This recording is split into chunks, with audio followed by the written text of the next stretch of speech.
Good morning and welcome to our devotions for today, Thursday. I truly trust that you've had a wonderful rest. It has been an exciting week, a week filled with some major events happening in our nation. It's always interesting to see how no matter how important an event is, when the next day comes and everything seems to be back to normal, you wonder, well, what really did change? But underneath, so much has changed and is being changed, and there's so much that we are about to explore and experience, and it will be important for us in the days to come to be able to really open our minds and our hearts to what it means to be on one's own, what it means to have one's own opinion and chart one's own course in the world. And yes, there will be challenges. There will definitely be challenges where there are things that we may have to release. And as we are asked to release certain things, it's going to be important for us to recognize that releasing doesn't mean destroying. Releasing may just mean giving ourselves a greater appreciation for it on a higher level, so that we move from a place of domination and control more to a place of cooperation and involvement and inclusion. And that really should be the goal for all of us as human beings, to always be going higher. So, as we look forward to the days to come, let us do so with a spirit of openness, praying God that we may be taken higher and that we may allow ourselves to go higher, so that when the new discussions arrive and the new views come into our center, that we may be willing and able to embrace, to understand. We don't always have to agree, but it is more important to understand and to receive another's perspective. So we trust that as we go forward, that we may find new ways of being together in our world. And so today we come now to our period of meditation, prayer, and we ask for God's guidance in this as we begin this time together.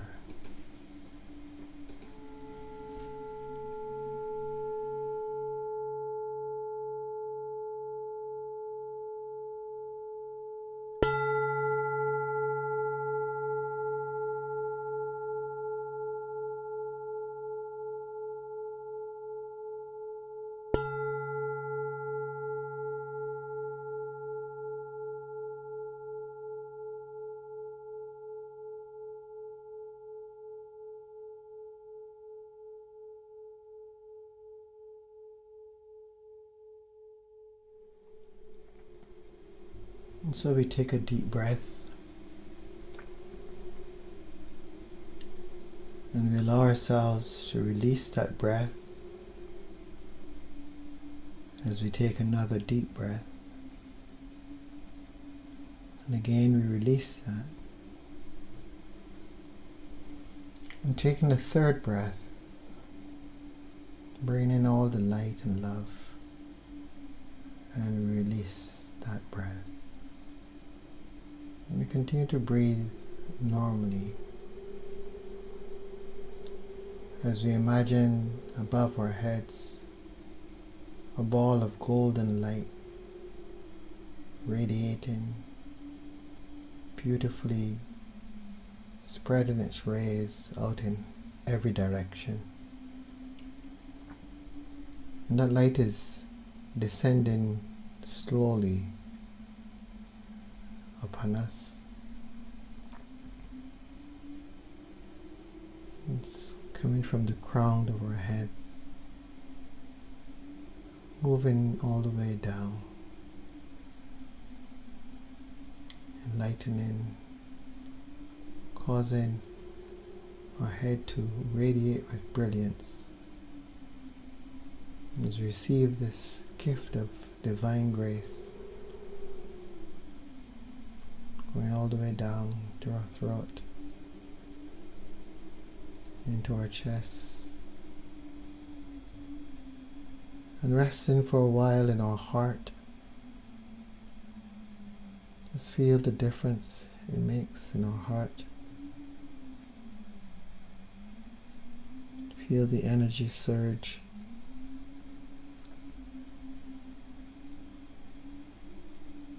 We know that life is energy. Everything is energy. Vibration, matter vibrating. And we feel that energy now within our hearts, vibrating at a high frequency and radiating fully out from our chest.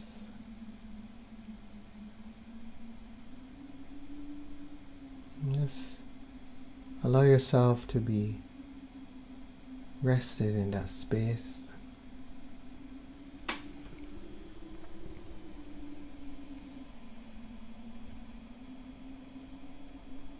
As you breathe through that space,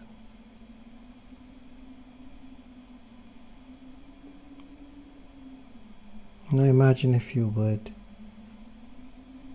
roots growing from your feet down into the center of the earth, going deep, deep, deep into the center.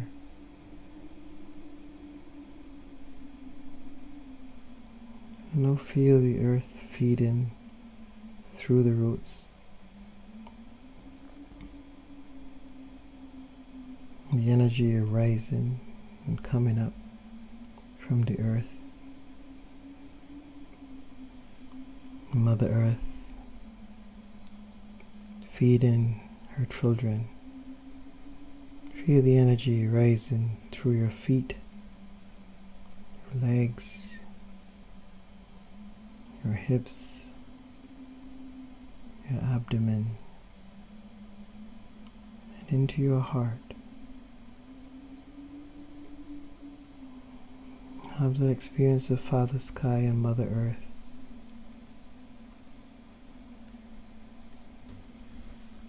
Those two energies. For the scientifically minded, we would say magnetism and electricity just meeting together.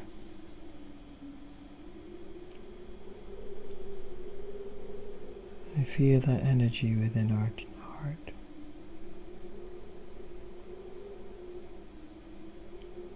Recognize our connectedness to the earth and our connectedness to the heavens.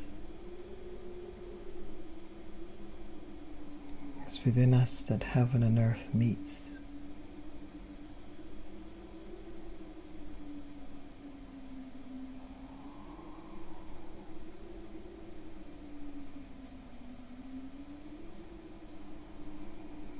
Just feel that sense of connection. We oftentimes see ourselves as just individuals going about our lives. But imagine that constant flow of energy coming down from the sky and coming up from the earth and sustaining us and keeping us alive.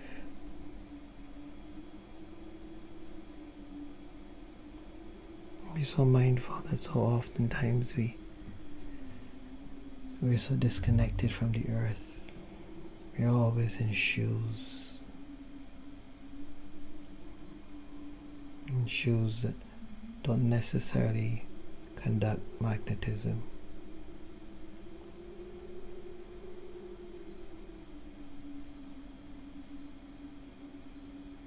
So oftentimes we are away from the energy of the sky.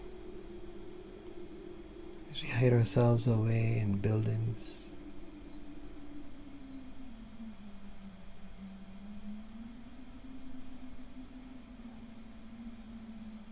So those energies of revitalization hardly ever have access to us in the amounts needed to keep us well.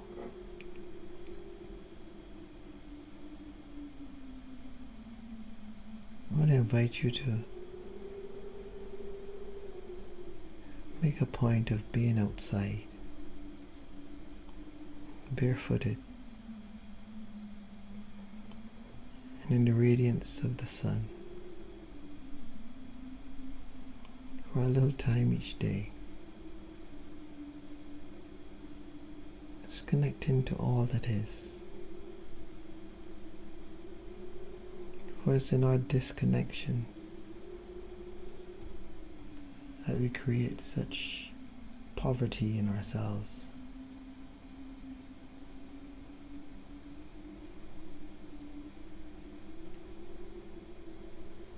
So with this radiant heart, we take our time as we ask the Father to be present to us. As we turn to Scripture in this moment,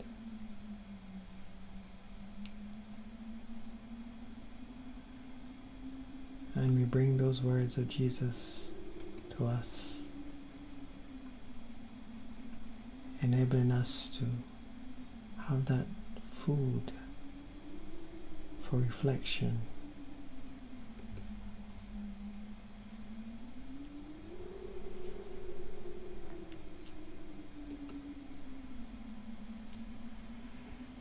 Jesus said, "Listen to another parable.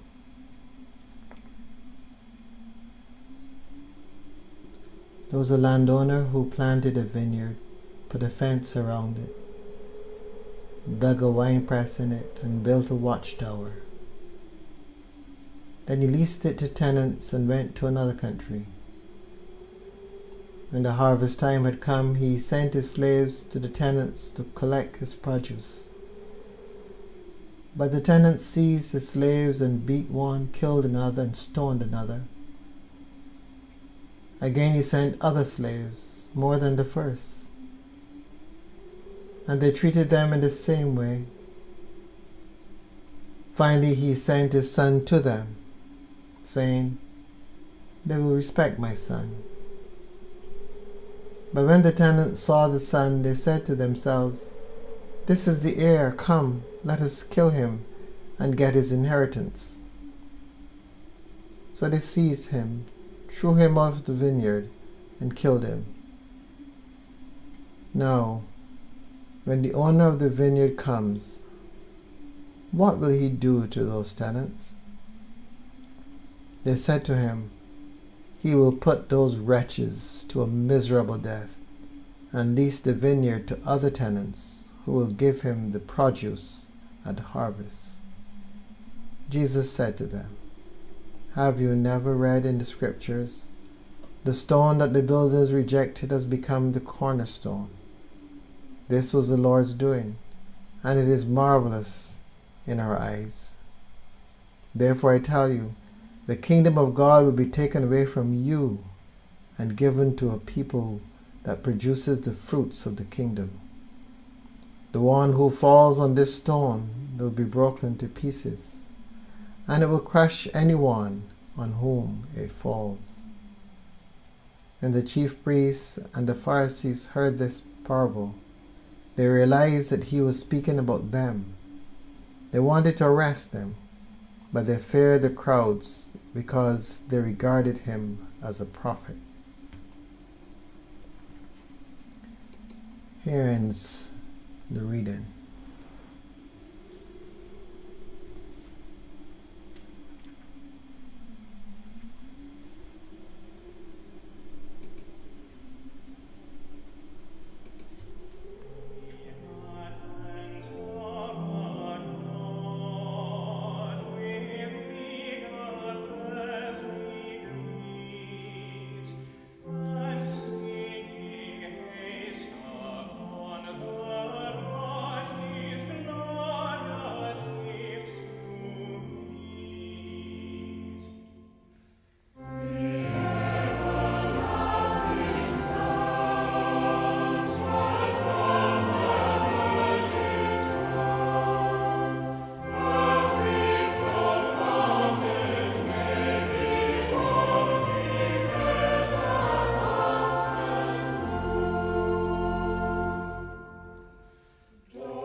The parable of the talents, as we heard in the reading for today,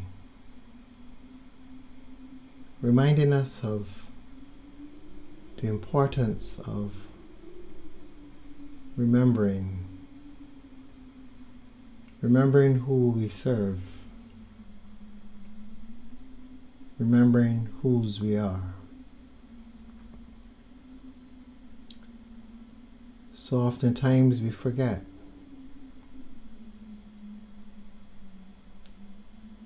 And many times we don't even know, we're not even aware of whose we are. Many of us have benefited from the methodologies of the past, where children were nurtured in whatever faith tradition was the practice of a particular culture. Well, we know that moving forward, there is a school of thought that is suggesting that we shouldn't do this with our children, especially in public areas. That we should keep our own faith traditions private.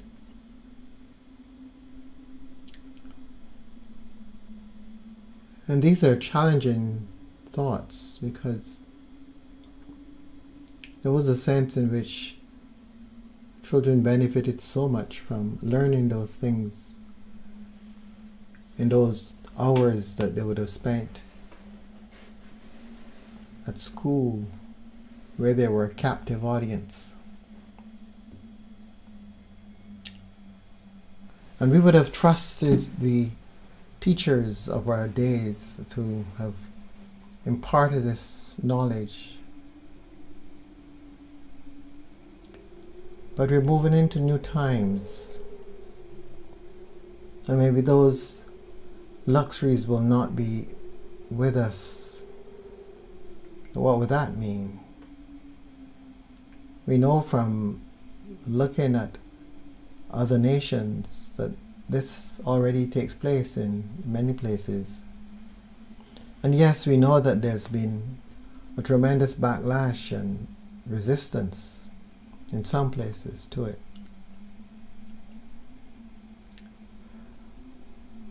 But rather than just looking at the backlash, perhaps sometimes it is helpful for us to look at it from a different perspective and ask, what does this mean going forward? How do I help my child know who it is, using the system that I would have received?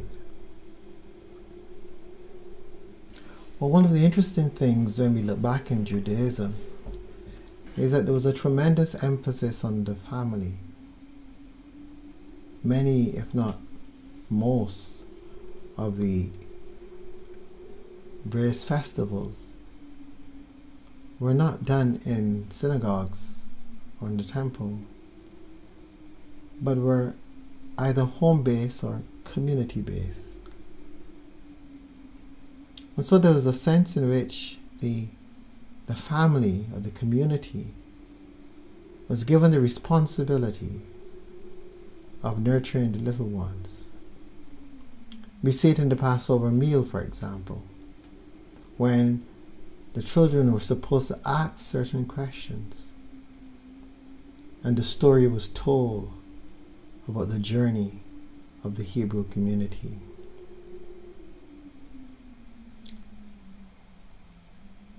We don't have to harp and fight about the past. We can find out what opportunities there are in the future.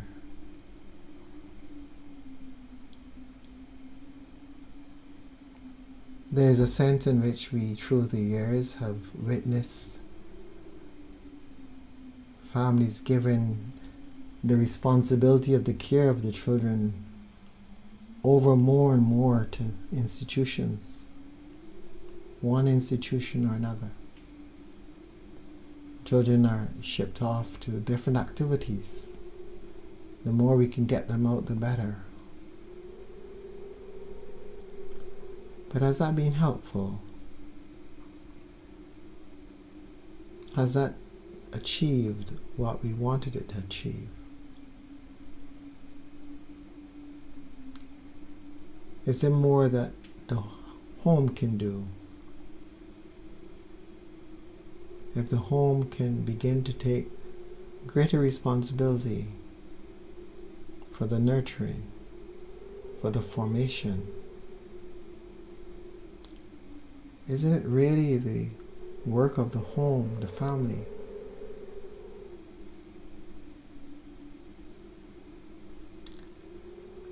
Within the African tradition, there is that sense of, because you are, I am.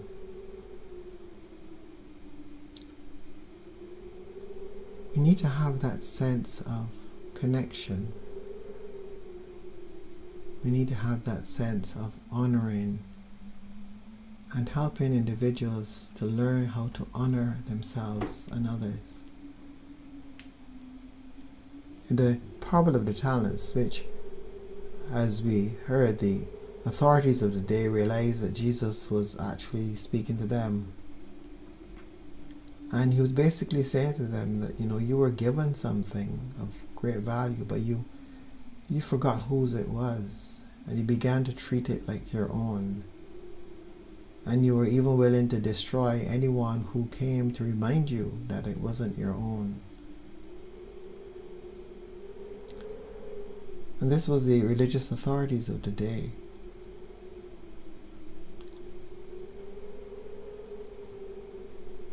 And what Jesus could be referring to is the care of the people. They were given these wonderful souls to nurture and to encourage, to teach them about God, to help them to come alive in their own power, in their own understanding. But instead they place all sorts of heavy burdens on them, as if they were theirs.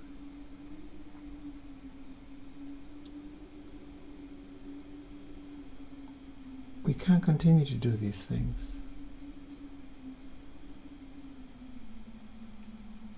You've got to be able to help persons to see and to understand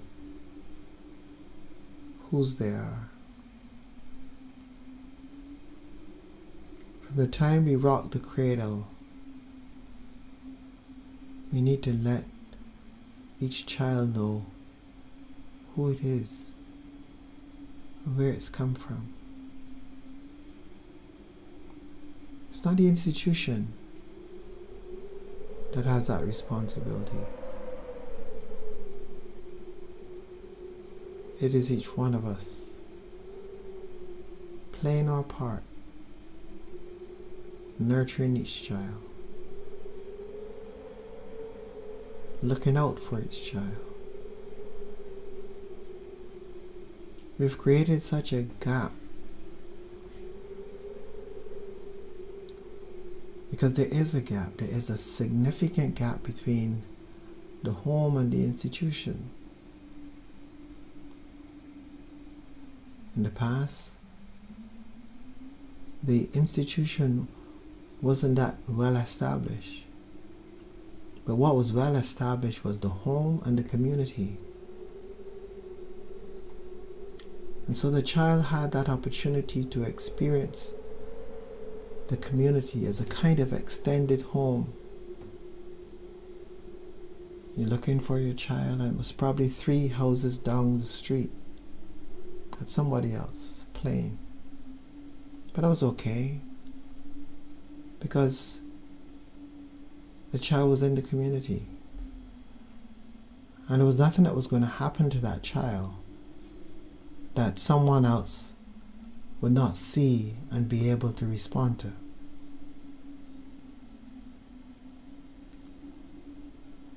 But then our institutions became more important. And sometimes, depending on what institution our child attended, it determined to what degree it would still be allowed to be a part of the community. And so we took the child back from the community and we gave it to the institution. And there arose a tremendous gap between the home and the institution. Because oftentimes the institution was not even in the community. It was a bus ride or two away. And hence there was a gap. And we've not been able to fill that gap, no matter what we've done. In a sense, we've actually widened it more. Because where children would come home from their institution and become involved in activities in the community, instead the institutions began to introduce their own activities. And so the time at the institution was even extended even more. And this is where we are now, with that significant gap.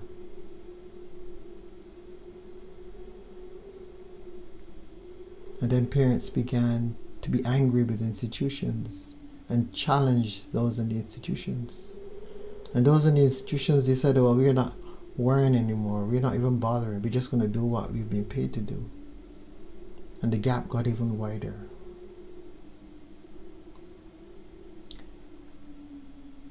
The children are ours. They belong to us. It is for us to remember that they're gifts from God. And because they're a gift from God, we are just caretakers. We don't own them. We're just caretakers. And we need to just caretake. And do it well, in order that when the time comes,